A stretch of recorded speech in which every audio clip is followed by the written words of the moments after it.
Siya, ano siya, ano na siya. December siya eh.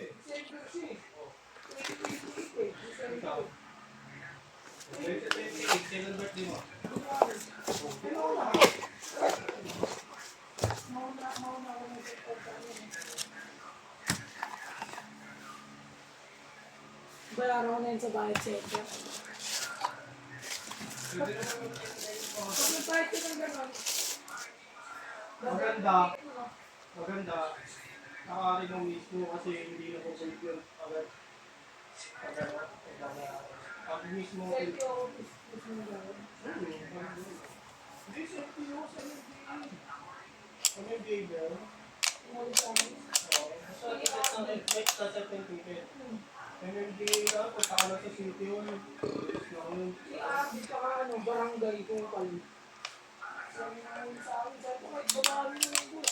Pagarito lang yun. Sabi ko, hindi, alam mo naman ito.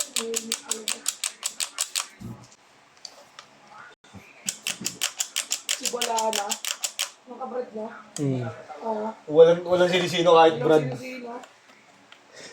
Yun nga yung may inarbor si Balwig sa kanya, Rish. Kaya nga, kahit Brad, di mo yun. Kaya si ano. May naarbor sa kanya si Balwig, Rish. May naarbor sa kanya si Balwig. Yung may hinuhuli. Kolor na motor niyan ng barangay. Nilalabas agad eh. Tatawa nga ako sa kanya, no? Nakwentuhan ko sa kanto yun. Kasi pamangkin niya yung ano eh.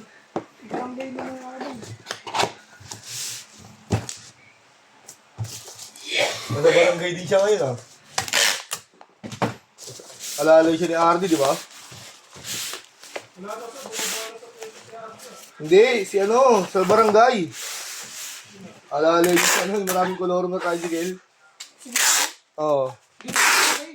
Barangay na. Tignan mo. Nakaka-barangay na nga, kita nga lang hapon eh.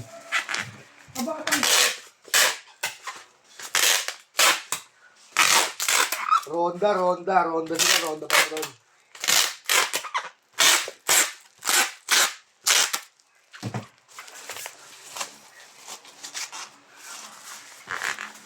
Eh, mag-MMRC si ano, Chris eh. Oo, takbungod ng MMRC yun eh. Ha?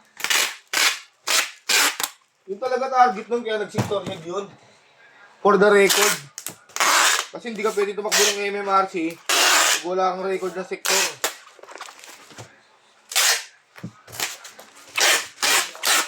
Manila Regional Council na siya. Yo, magpapabuto na ako ngayon. Sa mga nasal tayo kakain eh. Kasi, mga nasal tayo kakain. Ha? Mga nasal tayo kakain. Mamaya. Ano yan? Ikaw ka kumain. Gutumin mo sarili mo. Kaya, ayaw mo kumain eh. Wala uli si Momong. Titripan ka na naman niya, Riz.